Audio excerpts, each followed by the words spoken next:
Thank you and good evening once again.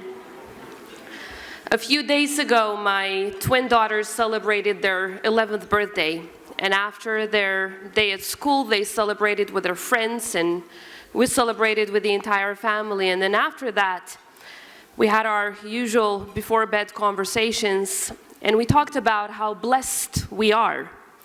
Blessed that they are the very first generation in the history of the existence of our nation, the very first generation of children of Kosovo to be able to go to bed without the sound of firearms and shelling. The very first generation ever to be able to freely go to school. The very first generation ever to be able to freely speak their language. The very first generation ever to see their parents go to work without the fear of them being arrested or killed. The very first generation ever to have not become refugees, to have only lived in democracy. And the very first generation of kids in the history of our nation to have not known war and to have only lived in peace. And there's a reason for that historic accomplishment. It's the reason that has brought us all together to honor President Bill Clinton. So President Clinton, Madam Secretary Clinton, distinguished leaders and esteemed laureates, it's a profound honor to join you in celebrating President Clinton, a leader whose legacy is not only written in history, but deeply etched in the lives of millions around the world. Tonight, we recognize him not just as a statesman, but as a true peacemaker, one who has upheld democracy and defended human rights and dignity above all. So leadership is often defined in many ways, but if we were to draw from the example set by President Clinton, I'd particularly say that a true leader is one who knows to distinguish between right and wrong, and then who acts with unwavering moral clarity to defend what is right.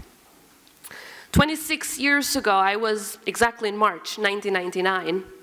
I was hiding in the mountains of my homeland as my family was seeking refuge from the horrors of the Milosevic regime after we were forcibly expelled from our home. I remember listening in a tiny little radio alongside other young people and children, listening to President Clinton's speeches, holding on to hope that his leadership would change the course of our fate. In those moments, had anyone told me that I would be standing right here today on behalf of the people of a free, independent, sovereign Republic of Kosovo, presenting this tribute to the men who became our savior, I would have thought it an impossible dream. Yet, here we are today, both honored and humbled, with an overwhelming sense of gratitude, saying thank you. Thank you, Mr. President, on behalf of every soul in my country, from every home and every heart across Kosovo and across every country of help throughout the world. For the people of Kosovo, President Clinton and Madam Secretary Clinton are more than just allies. They're symbols of our freedom. President Clinton stands as a beacon of hope because when our people faced the horrors of genocide, he chose not to look away. He led with conviction, rallying the free world to stop an ongoing plan to wipe us out from the face of the earth. This is why honoring President Clinton is not only a testament to his exemplary leadership and tireless efforts, but also a tribute to the values that bound us together then and continue to unite us today. His decision to save millions of lives in Kosovo and around the world was not just born out of political convenience. In fact, it was definitely not born out of political convenience, but rather moral necessity. President Clinton understood that peace is not merely the absence of war, but also the presence of justice, as we all know. On March 24th, 1999, as he was addressing the American nation, explaining why the United States was coming to our rescue, he said, "We cannot walk away from this. We cannot let genocide happen again in Europe. We cannot allow a brutal dictator violate the fundamental rights of an innocent people while the world remains silent. And as he rightly went on to explain, the dangers of acting were far outweighed by the dangers of not acting, not just to defenseless people, but most importantly, to the values that we share and to global security. And because of President Clinton's leadership, the people of Kosovo were given the chance not just to survive, but to become survivors who thrive. We were given the opportunity to dream, to rebuild, and to shape our own future.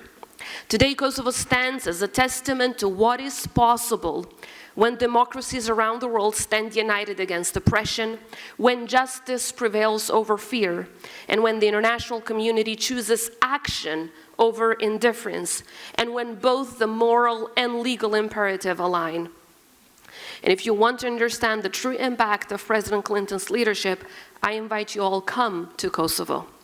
The children who were once forced to hide in the mountains and then ended up in refugee camps now walk freely to school, carrying books instead of the burden of war. They laugh, they learn, they dream, because President Clinton believed that their lives were worth protecting.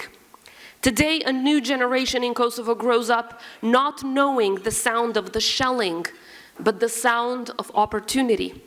They may never meet the men who saved their future, but they will inherit the world he helped make possible. Today, every free child in Kosovo is a living proof that he made the right choice. Today, the free Republic of Kosovo is the most democratic country in our region and the most pro-American nation on earth. And that is another testament to that right choice. President Clinton's support for Kosovo was always a reflection of the values that define the American people. From the very beginning and throughout the years, that support transcended party lines. It was embraced by leaders across the political spectrum, Democrats and Republicans alike, because the cause of Kosovo is the cause for freedom, justice, and democracy. And today, Kosovo is an extension of those same values. But President Clinton's legacy as a peacemaker extends far beyond Kosovo, as you can see from all of us here on stage tonight. He played a pivotal role in bringing an end to the genocidal war in Bosnia and Herzegovina, negotiating the Dayton Agreement that secured peace after years of unimaginable suffering. He was instrumental in the Good Friday Agreement, helping to transform decades of conflict in Northern Ireland into a path towards reconciliation. He championed self-determination for the people of Timor-Leste, and he worked tirelessly to bridge divides in the Middle East, always believing that diplomacy, dialogue, and determination could overcome even the most entrenched conflicts. And of course, while doing all of this, he was lucky enough, and we were all lucky enough, to have Secretary Clinton, Madam Hillary Clinton, who proved to be one of the reasons for inspiring, I would say, also President Clinton's good job and good deeds around the world, and for doing all of these amazing things for humanity. And I would say becoming the moral compass during some of the most challenging years that the world faced. Initially as First Lady of the United States and later as Secretary of State, Madam Secretary, you stood by us in our journey, making sure that the people of Kosovo are not only free and sovereign, but also strong, prosperous, and ready to give back in defending our shared values as true allies of America. So from the bottom of our hearts, thank you to you too, Madam Secretary. Ladies and gentlemen, today we honor President Clinton as the peacemaker of the century. Not just for the agreements signed, but most importantly for the lives saved. Not just for the wars ended, but most importantly for the futures secured. Mr. President, thank you for your courage, your humanity, and your unbreakable belief that even in the most difficult times, peace is possible. This is a recognition and an appreciation. Recognition of leadership, of courage and conviction, and consistent advocacy for justice and equality. And it's also an appreciation for your humanity, for your solidarity, and your commitment to standing on the right side of history. On behalf of all the people you helped save around the world, thank you.